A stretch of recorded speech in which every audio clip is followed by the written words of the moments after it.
good citizens, good husbands, and good fathers, and of course somebody has to pay the taxes. But I do not find them exciting. I am fascinated by the men, few enough in all conscience, who take life in their own hands and seem to mold it to their own liking. It may be that we have no such thing as free will, but at all events we have the illusion of it.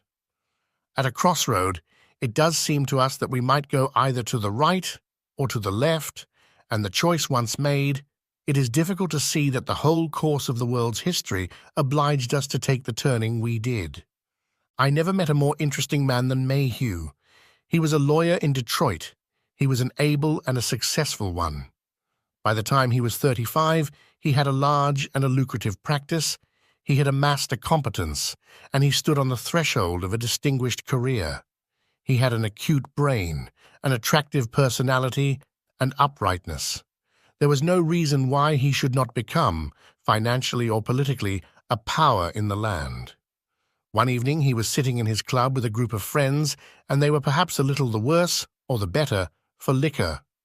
One of them had recently come from Italy, and he told them of a house he had seen at Capri, a house on the hill overlooking the Bay of Naples, with a large and shady garden.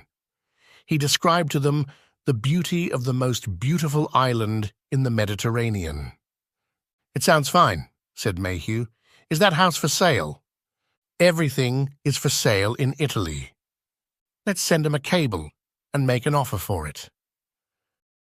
"What in heaven's name would you do with a house in Capri?" "Live in it," said Mayhew.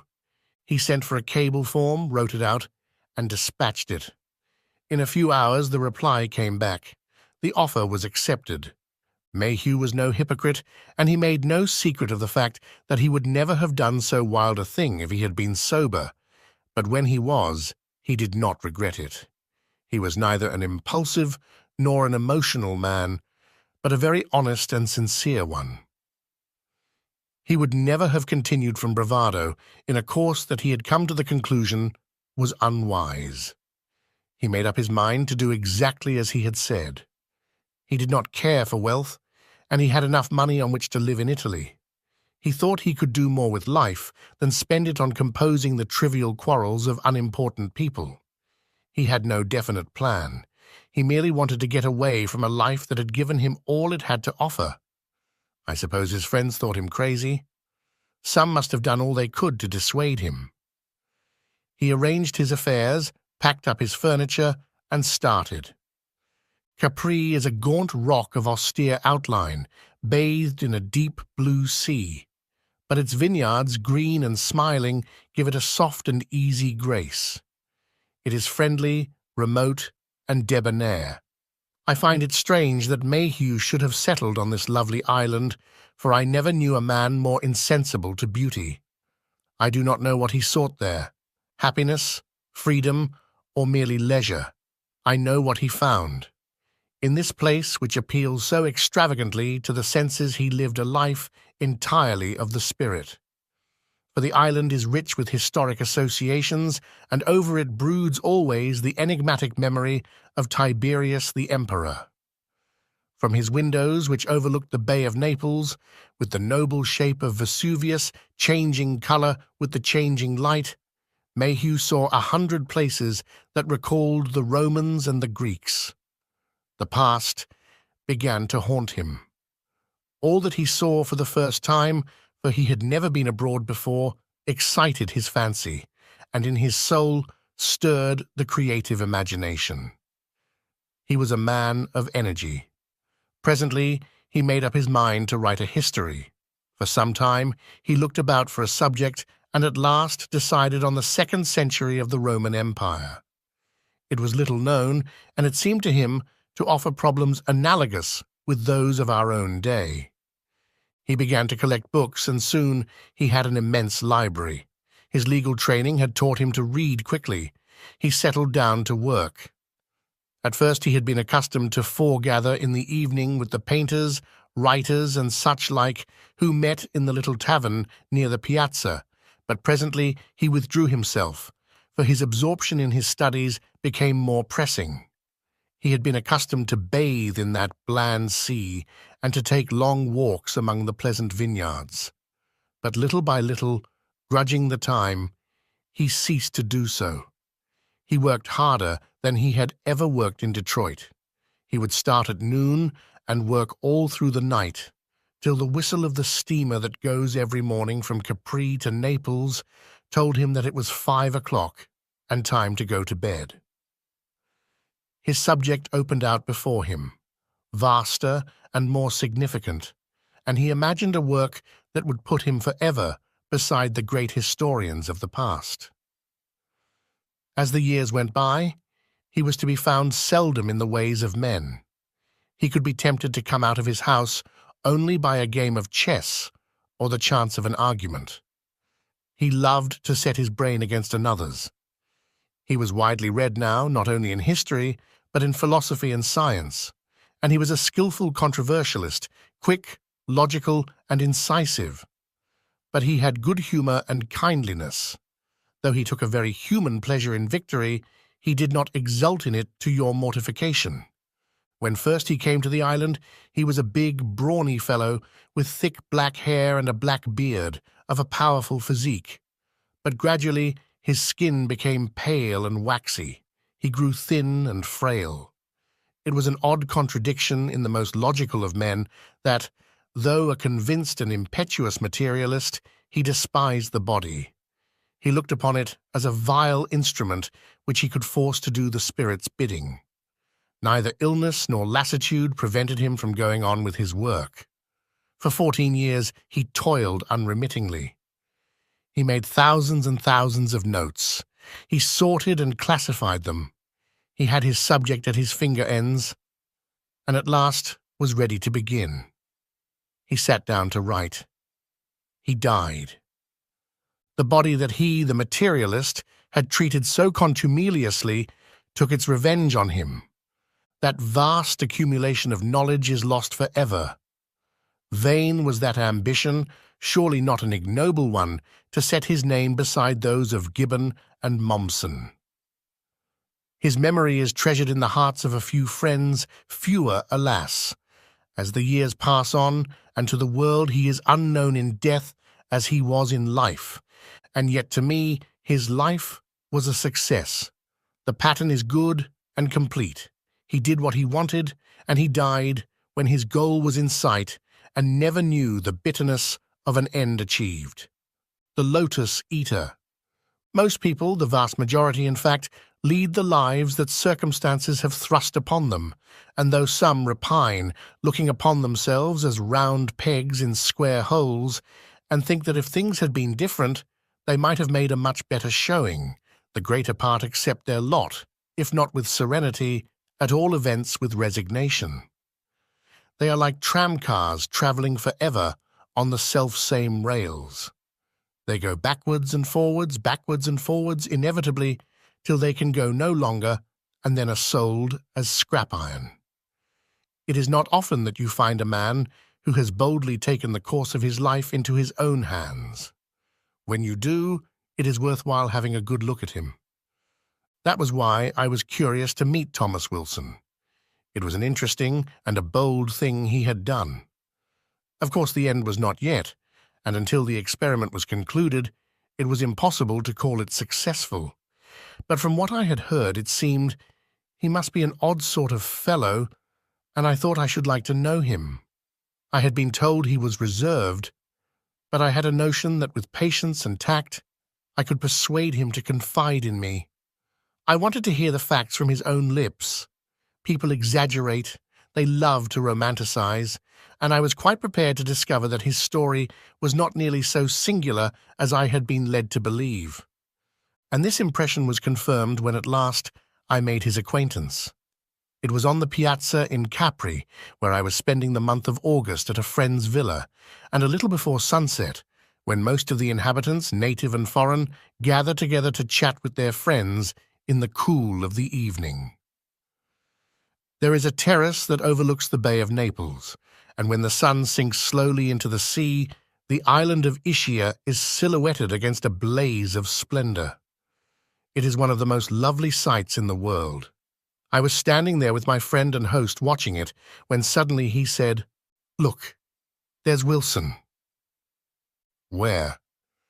"The man sitting on the parapet, with his back to us. He's got a blue shirt on." I saw an undistinguished back and a small head of grey hair, short and rather thin. "I wish he'd turn round," I said. "He will, presently." "Ask him to come and have a drink with us at Morgano's." "All right." The instant of overwhelming beauty had passed, and the sun, like the top of an orange, was dipping into a wine-red sea. We turned round, and leaning our backs against the parapet, looked at the people who were sauntering to and fro. They were all talking their heads off, and the cheerful noise was exhilarating. Then the church bell, rather cracked, but with a fine resonant note, began to ring. The piazza at Capri, with its clock tower over the footpath that leads up from the harbour, with the church up a flight of steps, is a perfect setting for an opera by Donizetti, and you felt that the voluble crowd might at any moment break out into a rattling chorus. It was charming and unreal. I was so intent on the scene that I had not noticed Wilson get off the parapet and come towards us. As he passed us, my friend stopped him. "Hello, Wilson. I haven't seen you bathing the last few days." "I've been bathing on the other side for a change." My friend then introduced me. Wilson shook hands with me politely, but with indifference. A great many strangers come to Capri for a few days or a few weeks, and I had no doubt he was constantly meeting people who came and went. And then my friend asked him to come along and have a drink with us. "I was just going back to supper," he said. "Can't it wait?" I asked. "I suppose it can," he smiled. Though his teeth were not very good, his smile was attractive. It was gentle and kindly. He was dressed in a blue cotton shirt and a pair of grey trousers, much creased and none too clean, of a thin canvas, and on his feet he wore a pair of very old espadrilles. The get-up was picturesque and very suitable to the place and the weather, but it did not at all go with his face. It was a lined, long face, deeply sunburned, thin-lipped, with small grey eyes rather close together and tight, neat features. The grey hair was carefully brushed. It was not a plain face. Indeed, in his youth, Wilson might have been good-looking, but a prim one. He wore the blue shirt, open at the neck, and the grey canvas trousers, not as though they belonged to him, but as though, shipwrecked in his pyjamas, he had been fitted out with odd garments by compassionate strangers.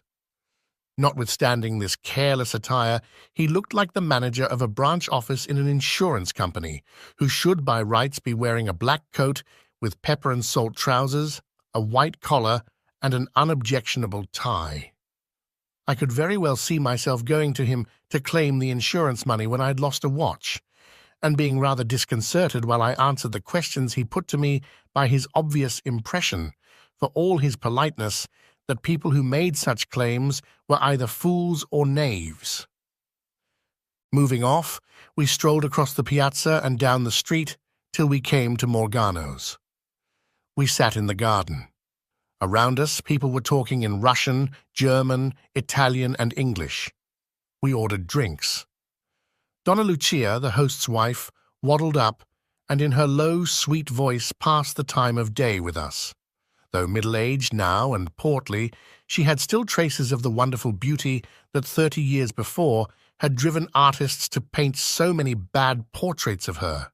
Her eyes, large and liquid, were the eyes of Hera, and her smile was affectionate and gracious. We three gossiped for a while, for there is always a scandal of one sort or another in Capri to make a topic of conversation, but nothing was said of particular interest, and in a little while Wilson got up and left us. Soon afterwards we strolled up to my friend's villa to dine. On the way, he asked me what I had thought of Wilson. "Nothing," I said. "I don't believe there's a word of truth in your story." "Why not?" "He isn't the sort of man to do that sort of thing." "How does anyone know what anyone is capable of?" I should put him down as an absolutely normal man of business who's retired on a comfortable income from gilt-edged securities. I think your story's just the ordinary Capri tittle-tattle.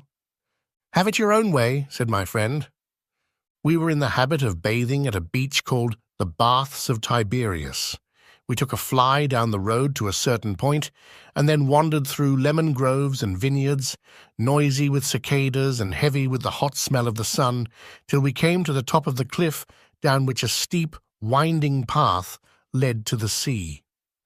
A day or two later, just before we got down, my friend said, "Oh, there's Wilson back again." We scrunched over the beach, the only drawback to the bathing place being that it was shingle and not sand. And as we came along, Wilson saw us and waved. He was standing up, a pipe in his mouth, and he wore nothing but a pair of trunks. His body was dark brown, thin but not emaciated, and considering his wrinkled face and grey hair, youthful. Hot from our walk, we undressed quickly and plunged at once into the water. 6 feet from the shore, it was 30 feet deep, but so clear that you could see the bottom. It was warm, yet invigorating. When I got out, Wilson was lying on his belly with a towel under him, reading a book. I lit a cigarette and went and sat down beside him. "Had a nice swim?" he asked. He put his pipe inside his book to mark the place, and closing it, put it down on the pebbles beside him. He was evidently willing to talk. "Lovely," I said. "It's the best bathing in the world." Of course, people think those were the Baths of Tiberias. He waved his hand towards a shapeless mass of masonry that stood half in the water and half out. "But that's all rot. It was just one of his villas, you know." I did. But it is just as well to let people tell you things when they want to. It disposes them kindly towards you if you suffer them to impart information. Wilson gave a chuckle. "Funny old fellow Tiberius. Pity they're saying now there's not a word of truth in all those stories about him." He began to tell me all about Tiberius.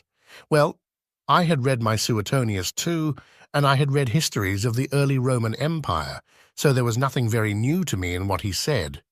But I observed that he was not ill-read. I remarked on it. "Oh, well, when I settled down here, I was naturally interested, and I have plenty of time for reading. When you live in a place like this, with all its associations, it seems to make history so actual. You might almost be living in historical times yourself." I should remark here that this was in 1913. The world was an easy, comfortable place, and no one could have imagined that anything might happen seriously to disturb the serenity of existence. "How long have you been here?" I asked. 15 years. He gave the blue and placid sea a glance, and a strangely tender smile hovered on his thin lips. "I fell in love with the place at first sight. You've heard, I dare say, of the mythical German who came here on the Naples boat just for lunch and a look at the Blue Grotto and stayed 40 years. Well, I can't say I exactly did that, but it's come to the same thing in the end. Only it won't be 40 years in my case. 25. Still, that's better than a poke in the eye with a sharp stick." I waited for him to go on, for what he had just said looked indeed as though there might be something after all in the singular story I had heard. But at that moment, my friend came dripping out of the water, very proud of himself because he had swum a mile, and the conversation turned to other things. After that, I met Wilson several times, either in the piazza or on the beach.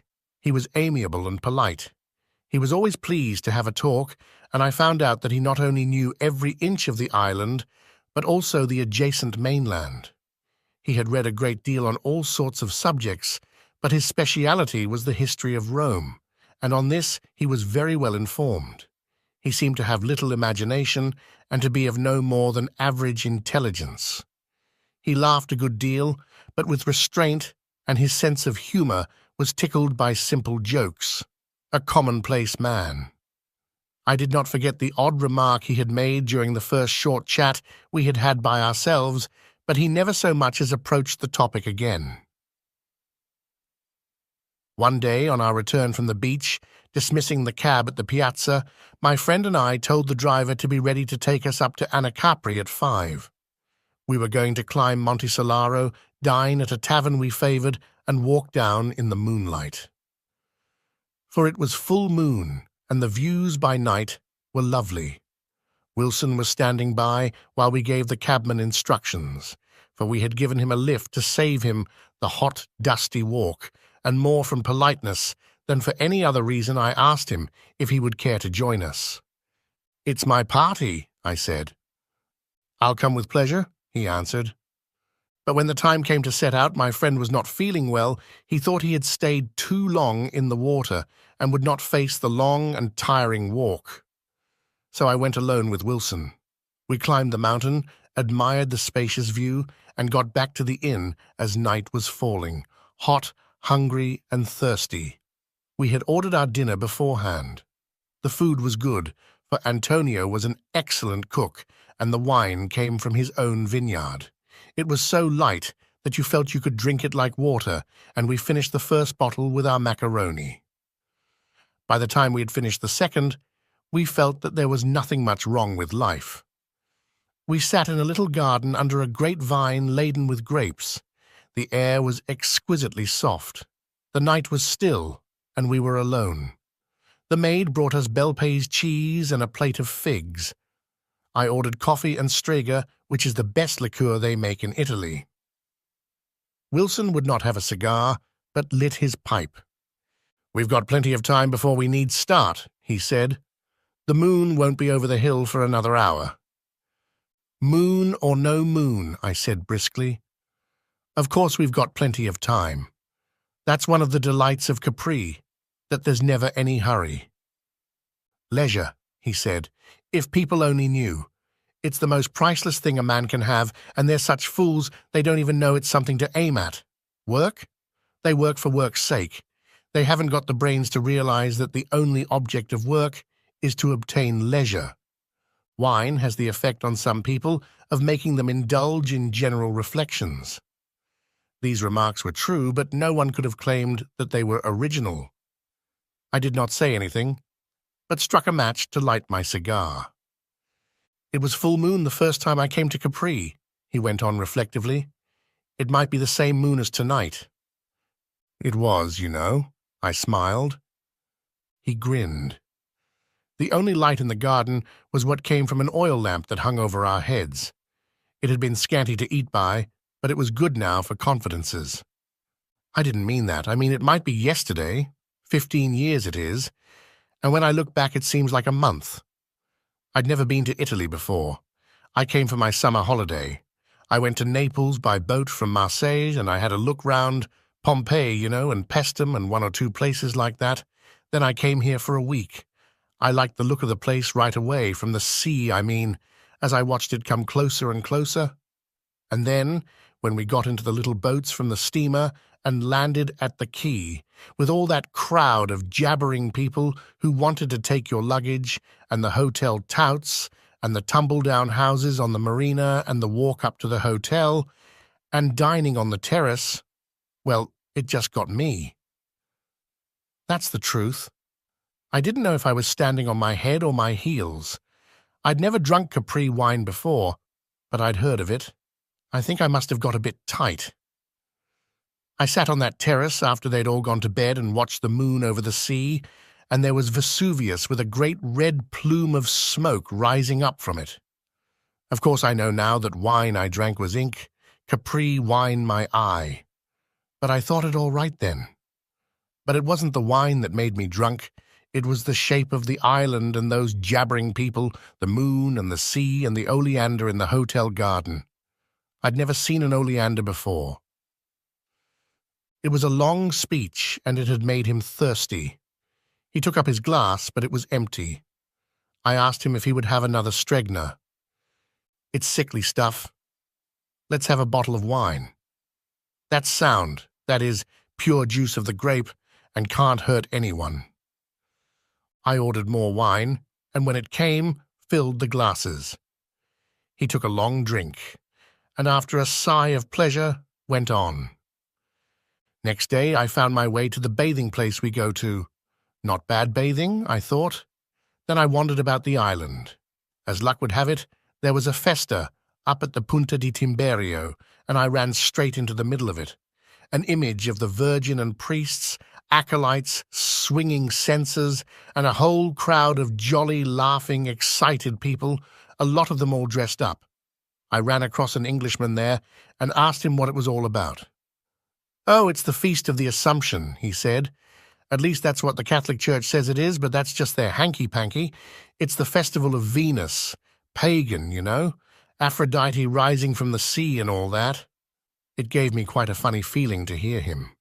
It seemed to take one a long way back, if you know what I mean. After that, I went down one night to have a look at the Faraglioni by moonlight. If the fates had wanted me to go on being a bank manager, they oughtn't to have let me take that walk. "You were a bank manager, were you?" I asked. I had been wrong about him, but not far wrong. "Yes, I was manager of the Crawford Street branch of the York and City. It was convenient for me because I lived up Hendon Way. I could get from door to door in 37 minutes. He puffed at his pipe and relit it. "That was my last night, that was. I'd got to be back at the bank on Monday morning. When I looked at those two great rocks sticking out of the water, with the moon above them, and all the little lights of the fishermen in their boats catching cuttlefish, all so peaceful and beautiful, I said to myself, well, after all, why should I go back? It wasn't as if I had anyone dependent on me.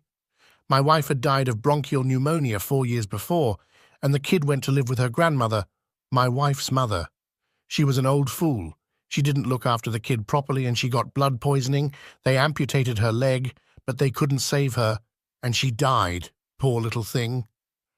"How terrible," I said. "Yes, I was cut up at the time, though of course not so much as if the kid had been living with me, but I dare say it was a mercy. Not much chance for a girl with only one leg. I was sorry about my wife too. We got on very well together, though I don't know if it would have continued.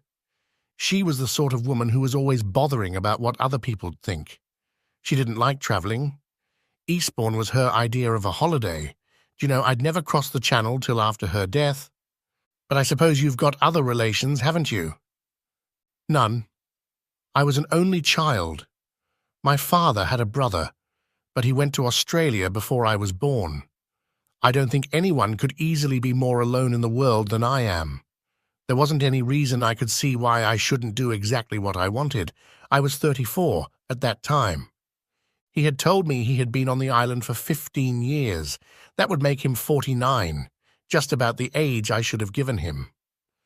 I'd been working since I was 17. All I had to look forward to was doing the same old thing day after day till I retired on my pension. I said to myself, is it worth it? What's wrong with chucking it all up and spending the rest of my life down here? It was the most beautiful place I'd ever seen. But I'd had a business training. I was cautious by nature. "No," I said, "I won't be carried away like this. I'll go tomorrow like I said I would and think it over. Perhaps when I get back to London, I'll think quite differently." Damned fool, wasn't I? I lost a whole year that way. "You didn't change your mind then?" "You bet I didn't. All the time I was working, I kept thinking of the bathing here and the vineyards and the walks over the hills and the moon and the sea and the piazza in the evening when everyone walks about for a bit of a chat after the day's work is over. There was only one thing that bothered me. I wasn't sure if I was justified in not working like everybody else did. Then I read a sort of history book by a man called Marion Crawford it was, and there was a story about Sybaris and Crotona. There were two cities, and in Sybaris they just enjoyed life and had a good time, and in Crotona they were hardy and industrious and all that. And one day the men of Crotona came over and wiped Sybaris out, and then after a while a lot of other fellows came over from somewhere else and wiped Crotona out. Nothing remains of Sybaris, not a stone, and all that's left of Crotona is just one column. That settled the matter for me." "Oh?" "It came to the same in the end, didn't it? And when you look back now, who were the mugs?" I did not reply, and he went on. "The money was rather a bother. The bank didn't pension one off till after 30 years' service, But if you retired before that, they gave you a gratuity. With that, and what I'd got for the sale of my house, and the little I'd managed to save, I just hadn't enough to buy an annuity to last the rest of my life. It would have been silly to sacrifice everything so as to lead a pleasant life and not have a sufficient income to make it pleasant. I wanted to have a little place of my own, a servant to look after me, enough to buy tobacco, decent food, books now and then, and something over for emergencies. I knew pretty well how much I needed. I found I had just enough to buy an annuity for 25 years. You were 35 at the time? Yes. It would carry me on till I was 60. After all, no one can be certain of living longer than that. A lot of men die in their 50s, and by the time a man's 60, he's had the best of life. On the other hand, no one can be sure of dying at 60, I said. Well, I don't know. It depends on himself, doesn't it? In your place, I should have stayed on at the bank till I was entitled to my pension. I should have been 47 then. I shouldn't have been too old to enjoy my life here.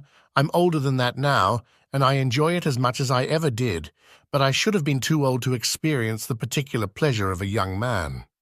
You know, you can have just as good a time at 50 as you can at 30, but it's not the same sort of good time. I wanted to live the perfect life while I still had the energy and the spirit to make the most of it. 25 years seemed a long time to me, and 25 years of happiness seemed worth paying something pretty substantial for. I'd made up my mind to wait a year, and I waited a year. Then I sent in my resignation, and as soon as they paid me my gratuity, I bought the annuity and came on here. An annuity for 25 years? That's right. Have you never regretted? Never. I've had my money's worth already, and I've got 10 years more. Don't you think after 25 years of perfect happiness, one ought to be satisfied to call it a day? Perhaps. He did not say in so many words what he would do then, but his intention was clear. It was pretty much the story my friend had told me, but it sounded different when I heard it from his own lips. I stole a glance at him. There was nothing about him that was not ordinary. No one, looking at that neat, prim face, could have thought him capable of an unconventional action. I did not blame him. It was his own life that he had arranged in this strange manner, and I did not see why he should not do what he liked with it. Still, I could not prevent the little shiver that ran down my spine. Getting chilly? He smiled. We might as well start walking down. The moon will be up by now. Before we parted, Wilson asked me if I would like to go and see his house one day, and 2 or 3 days later, finding out where he lived, I strolled up to see him. It was a peasant's cottage, well away from the town, in a vineyard, with a view of the sea. By the side of the door grew a great oleander in full flower. There were only 2 small rooms, a tiny kitchen and a lean-to in which firewood could be kept. The bedroom was furnished like a monk's cell, but the sitting room, smelling agreeably of tobacco, was comfortable enough, with 2 large armchairs that he had brought from England, a large roll-top desk, a cottage piano, and crowded bookshelves. On the walls were framed engravings of pictures by G.F. Watts and Lord Leighton. Wilson told me that the house belonged to the owner of the vineyard, who lived in another cottage higher up the hill, and his wife came in every day to do the rooms and the cooking. He had found the place on his first visit to Capri, and taking it on his return for good, had been there ever since. Seeing the piano and music open on it, I asked him if he would play. I'm no good, you know, but I've always been fond of music and I get a lot of fun out of strumming. He sat down at the piano and played one of the movements from a Beethoven sonata. He didn't play very well. I looked at his music, Schumann and Schubert, Beethoven, Bach and Chopin. On the table on which he had his meals was a greasy pack of cards. I asked him if he played patience. A lot. From what I saw of him then, and from what I heard from other people, I made for myself what I think must have been a fairly accurate picture of the life he had led for the last 15 years. It was certainly a very harmless one. He bathed, he walked a great deal, and he seemed never to lose his sense of the beauty of the island, which he knew so intimately. He played the piano, and he played patience. He read. When he was asked to a party, he went, and though a trifle dull, was agreeable. He was not affronted if he was neglected. He liked people, but with an aloofness that prevented intimacy. He lived thriftily, but with sufficient comfort. He never owed a penny. I imagine he had never been a man whom sex had greatly troubled, and if in his younger days he had had now and then a passing affair with a visitor to the island whose head was turned by the atmosphere, his emotion, while it lasted, remained, I am pretty sure, well under his control. I think he was determined that nothing should interfere with his independence of spirit. His only passion was for the beauty of nature, and he sought felicity in the simple and natural things that life offers to everyone. You may say that it was a grossly selfish existence. It was. He was of no use to anybody, but on the other hand, he did nobody any harm. His only object was his own happiness, and it looked as though he had attained it. Very few people know where to look for happiness, fewer still find it. I don't know whether he was a fool or a wise man. He was certainly a man who knew his own mind. The odd thing about him to me was that he was so immensely commonplace. I should never have given him a second thought, but for what I knew, that on a certain day, 10 years from then, unless a chance illness cut the thread before, he must deliberately take leave of the world he loved so well. I wondered whether it was the thought of this, never quite absent from his mind, that gave him the peculiar zest with which he enjoyed every moment of the day. I should do him an injustice if I omitted to state that he was not at all in the habit of talking about himself. I think the friend I was staying with was the only person in whom he had confided. I believe he only told me the story because he suspected I already knew it, and on the evening on which he told it me, he had drunk a good deal of wine. My visit drew to a close, and I left the island. The year after, war broke out. A number of things happened to me, so that the course of my life was greatly altered, and it was 13 years before I went to Capri again. My friend had been back some time, but he was no longer so well off, and had moved into a house that had no room for me, so I was putting up at the hotel. He came to meet me at the boat, and we dined together.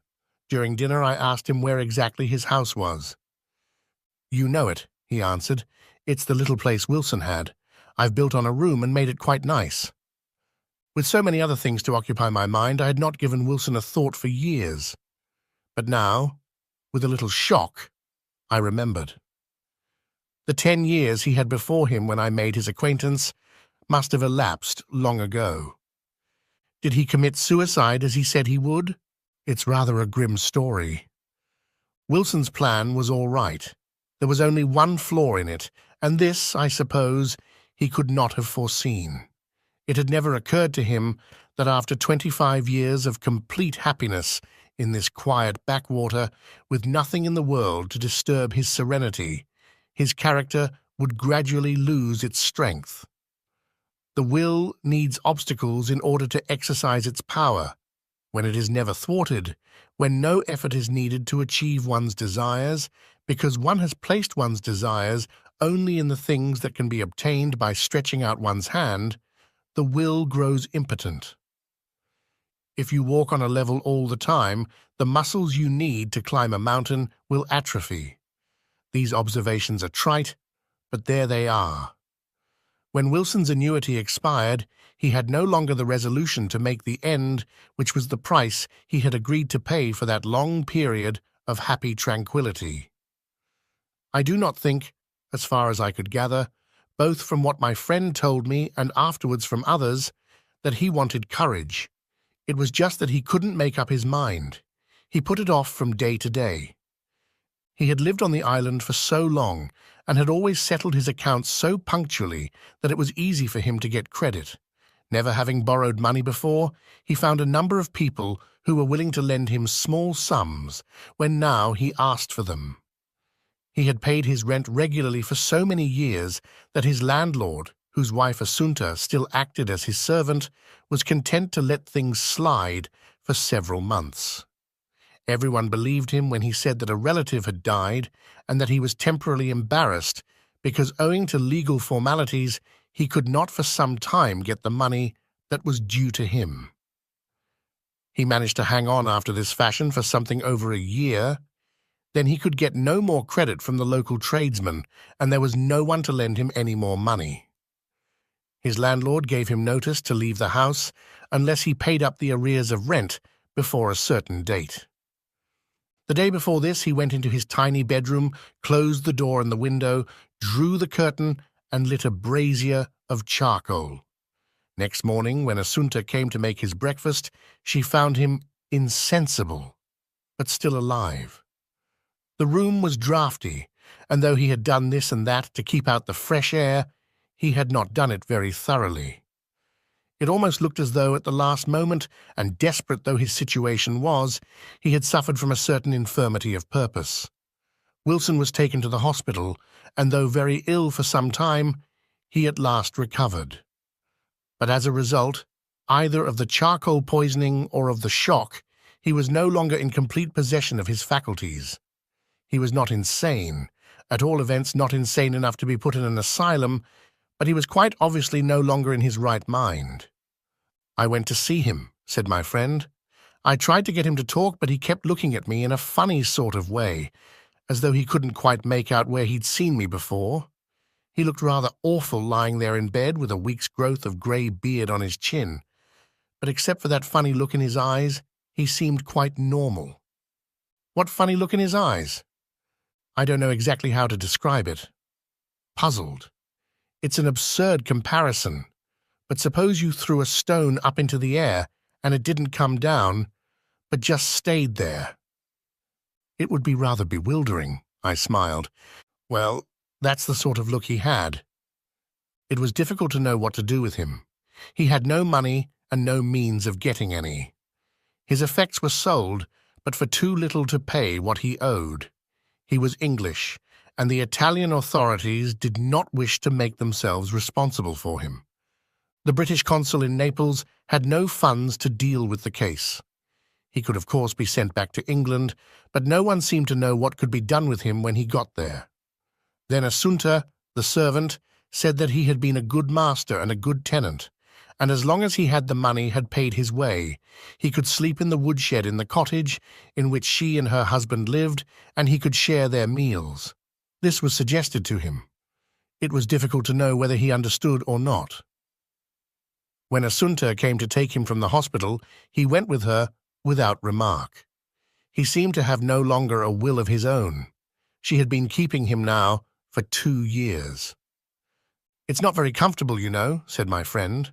"They've rigged him up a ramshackle bed and given him a couple of blankets, but there's no window, and it's icy cold in winter and like an oven in summer. And the food's pretty rough. You know how these peasants eat?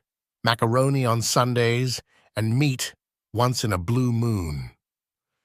"What does he do with himself all the time?" "He wanders about the hills. I've tried to see him 2 or 3 times, but it's no good. When he sees you coming, he runs like a hare. Assunta comes down to have a chat with me now and then, and I give her a bit of money so that she can buy him tobacco, but God knows if he ever gets it." "Do they treat him all right?" I asked. "I'm sure Assunta's kind enough. She treats him like a child. I'm afraid her husband's not very nice to him. He grudges the cost of his keep. I don't believe he's cruel or anything like that, but I think he's a bit sharp with him. He makes him fetch water and clean the cowshed and that sort of thing." "It sounds pretty rotten," I said. "He brought it on himself. After all, he's only got what he deserved." "I think on the whole we all get what we deserve," I said, "but that doesn't prevent its being rather horrible." 2 or 3 days later, my friend and I were taking a walk. We were strolling along a narrow path through an olive grove. "There's Wilson," said my friend suddenly. "Don't look, you'll only frighten him. Go straight on." I walked with my eyes on the path, but out of the corners of them I saw a man hiding behind an olive tree. He did not move as we approached, but I felt that he was watching us. As soon as we had passed, I heard a scamper. Wilson, like a hunted animal, had made for safety. That was the last I ever saw of him. He died last year. He had endured that life for 6 years. He was found one morning on the mountainside, lying quite peacefully as though he had died in his sleep. From where he lay, he had been able to see those 2 great rocks called the Faraglioni, which stand out of the sea. It was full moon, and he must have gone to see them by moonlight. Perhaps he died of the beauty of that sight.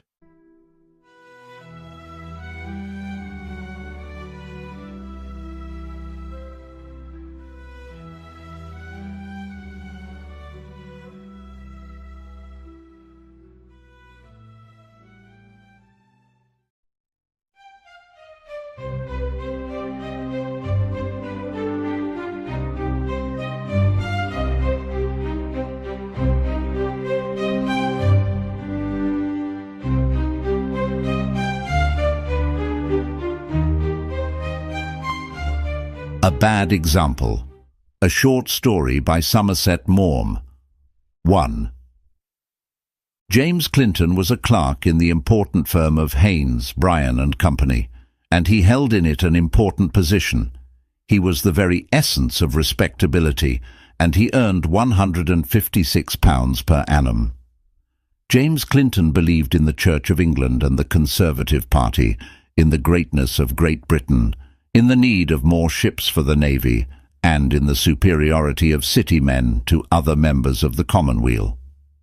"It's the man of business that makes the world go round," he was in the habit of saying. "Do you think, sir, that 50,000 country squires could rule Great Britain? No, it's the city man, the man who's had a sound business training. That's made England what it is. And that is why I hold the Conservative Party most capable of governing this mighty empire, because it has taken the businessman to its heart. The strength of the Conservative Party lies in its brewers and its city men, its bankers and iron founders and stockbrokers, and as long as the Liberal Party is a nest of socialists and trades unionists and anarchists, we city men cannot and will not give it our support."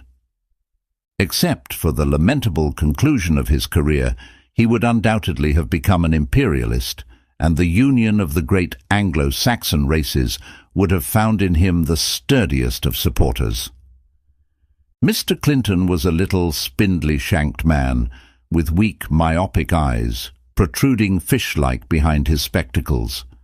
His hair was scant, worn long to conceal the baldness of the crown, and Caesar was pleased to wear a wreath of laurel for the same purpose. Mr. Clinton wore small side whiskers, but was otherwise clean-shaven, and the lack of beard betrayed the weakness of his mouth. His teeth were decayed and yellow.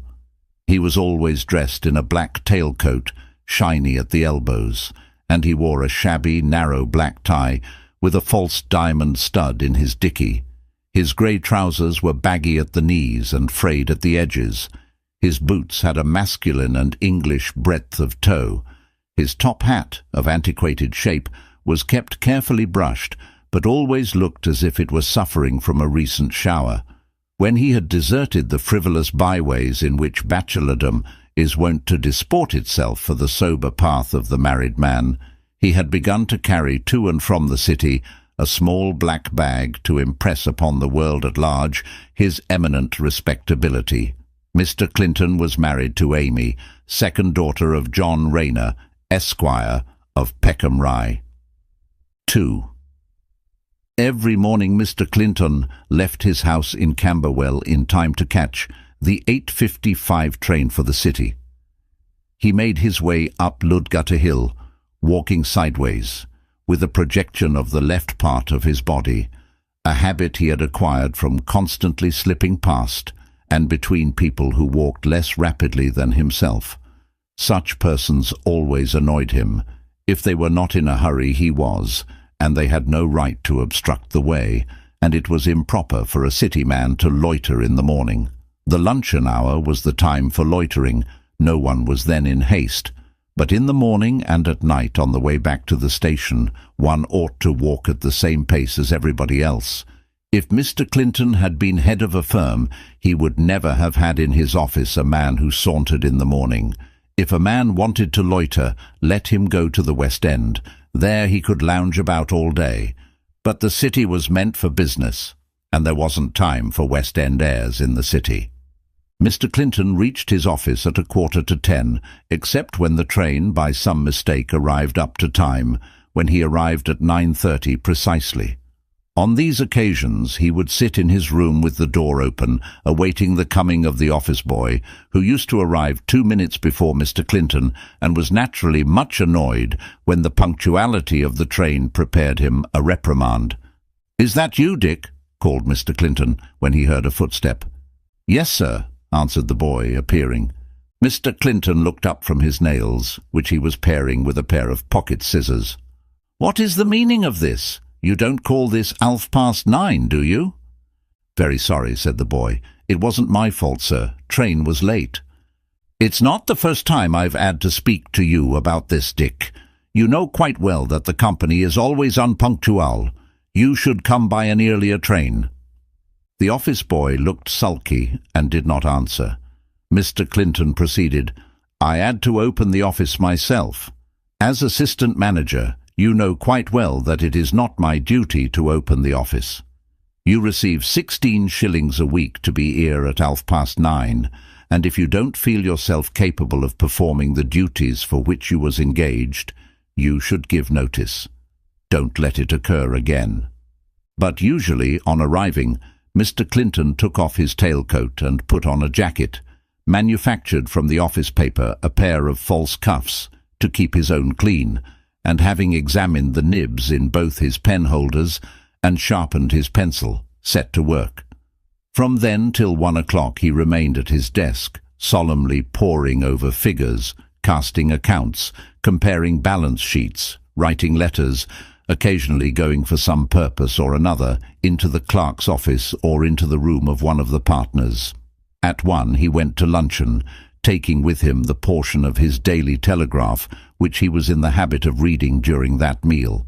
He went to an ABC shop and ordered a roll and butter, a cup of chocolate and a scone. He divided his pat of butter into 2, one half being for the roll and the other for the scone. He drank 1 moiety of the cup of chocolate after eating the roll, and the other after eating the scone. Meanwhile he read pages 3 and 4 of the Daily Telegraph. At 1:45 he folded the paper, put down 6pence in payment, and slowly walked back to the office. He returned to his desk, and there spent the afternoon solemnly poring over figures, casting accounts, comparing balance sheets, writing letters, occasionally going for some purpose or another into the clerk's office or into the room of one of the partners. At 6:10 he wiped his pens and put them back in the tray, tidied his desk and locked his drawer. He took off his paper cuffs, washed his hands, wiped his face, brushed his hair, arranging the long wisps over the occipital baldness, and combed his whiskers. At 6 he left the office, caught the 6:17 train from Ludgate Hill, and thus made his way back to Camberwell and the bosom of his family. 3. On Sunday Mr. Clinton put on Sunday clothes, and heading the little procession formed by Mrs. Clinton and the 2 children, went to church, carrying in his hand a prayer book and a hymn book. After dinner he took a little walk with his wife along the neighbouring roads, avenues and crescents, examining the exterior of the houses, stopping now and then to look at a garden or a well-kept house, or trying to get a peep into some room. Mr. and Mrs. Clinton criticised as they went along, comparing the window curtains, blaming a door in want of paint, praising a well-whitened doorstep. The Clintons lived in the 5th house down in the Adonis Road, and the house was distinguishable from its fellows by the yellow curtains with which Mrs. Clinton had furnished all the windows. Mrs. Clinton was a woman of taste. Before marriage, the happy pair, accompanied by Mrs. Clinton's mother, had gone house-hunting and fixed on the Adonis Road, which was cheap, respectable, and near the station. Mrs. Clinton would dearly have liked a house on the right-hand side of the road, which had nooks and angles and curiously shaped windows, but Mr. Clinton was firm in his refusal, and his mother-in-law backed him up. "I dare say they're artistic," he said, in answer to his wife's argument. "But a man in my position don't want art. He wants substantiality. If the governor was the senior partner of the firm, if the governor was going to take a house, I'd have nothing to say against it. But in my position, art's not necessary." "Quite right, James," said his mother-in-law. "I hold with what you say entirely." Even in his early youth, Mr. Clinton had a fine sense of the responsibility of life and a truly English feeling for the fitness of things. So the Clintons took one of the 23 similar houses on the left-hand side of the street, and there lived in peaceful happiness. But Mr. Clinton always pointed the finger of scorn at the houses opposite, and he never rubbed the back of his hands so heartily as when he could point out to his wife that such and such a number was having its roof repaired, and when the builder went bankrupt, he cut out the notice in the paper and sent it to his spouse anonymously. At the beginning of August, Mr. Clinton was accustomed, with his wife and family, to desert the sultry populousness of London for the solitude and sea air of Ramsgate. He read the Daily Telegraph by the sad sea waves and made castles in the sand with his children. Then he changed his pepper and salt trousers for white flannel, but nothing on earth would induce him to forsake his top hat. He entirely agreed with the heroes of England's proudest epoch, of course I mean the Middle Victorian, that the top hat was the sign manual, the mark, the distinction of the true Englishman, the completest expression of England's greatness. Mr. Clinton despised all foreigners, and although he would never have ventured to think of himself in the same breath with an English lord, he felt himself the superior of any foreign nobleman.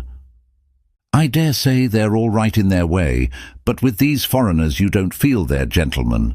I don't know what it is, but there's something you understand, don't you? And I do like a man to be a gentleman. I thank God I'm an Englishman." 4. Now, it chanced one day that the senior partner of the firm was summoned to serve on a jury at a coroner's inquest, and Mr. Clinton, furnished with the excuse that Mr. Haynes was out of town, was told to go in his stead. Mr. Clinton had never performed that part of a citizen's duties, for on becoming a householder he had hit upon the expedient of being summoned for his rates, so that his name should be struck off the coroner's list. He was very indifferent to the implied dishonour. It was with some curiosity, therefore, that he repaired to the court on the morning of the inquest. The weather was cold and grey, and a drizzling rain was falling.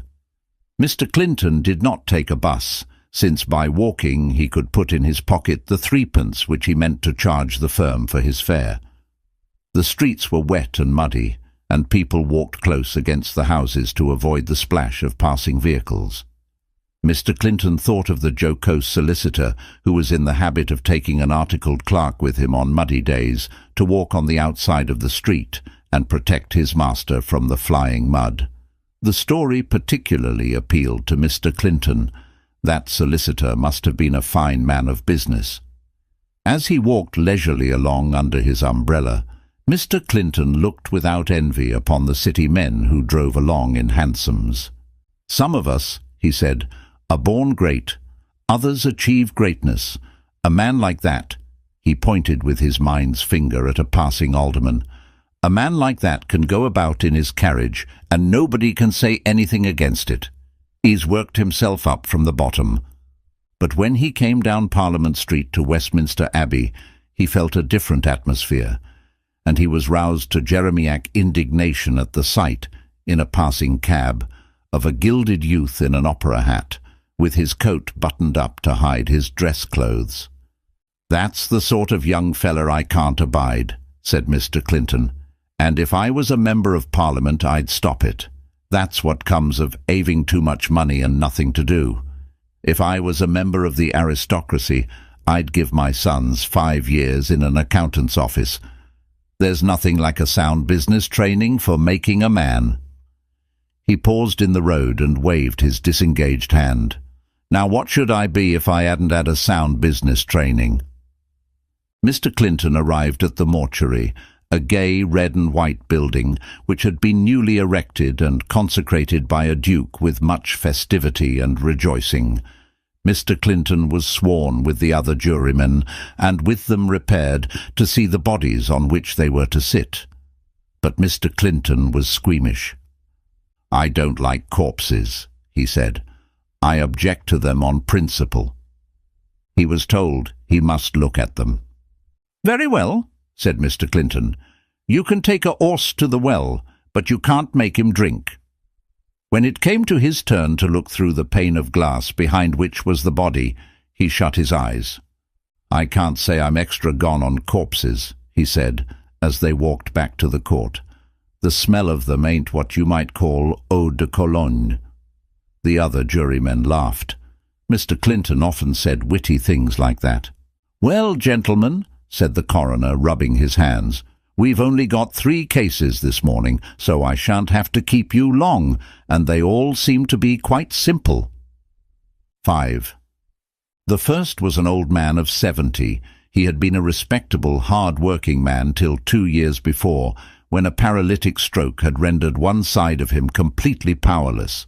He lost his work. He was alone in the world. His wife was dead, and his only daughter had not been heard of for 30 years. And gradually he had spent his little savings. One by one he sent his belongings to the pawn shop, his pots and pans, his clothes, his armchair, finally his bedstead. Then he died. The doctor said the man was terribly emaciated. His stomach was shriveled up for want of food. He could have eaten nothing for 2 days before death. The jury did not trouble to leave the box. The foreman merely turned round and whispered to them a minute. They all nodded, and a verdict was returned in accordance with the doctor's evidence. The next inquiry was upon a child of 2. The coroner leant his head wearily on his hand. Such cases were so common. The babe's mother came forward to give her evidence. A pale little woman, with thin and hollow cheeks, her eyes red and dim with weeping.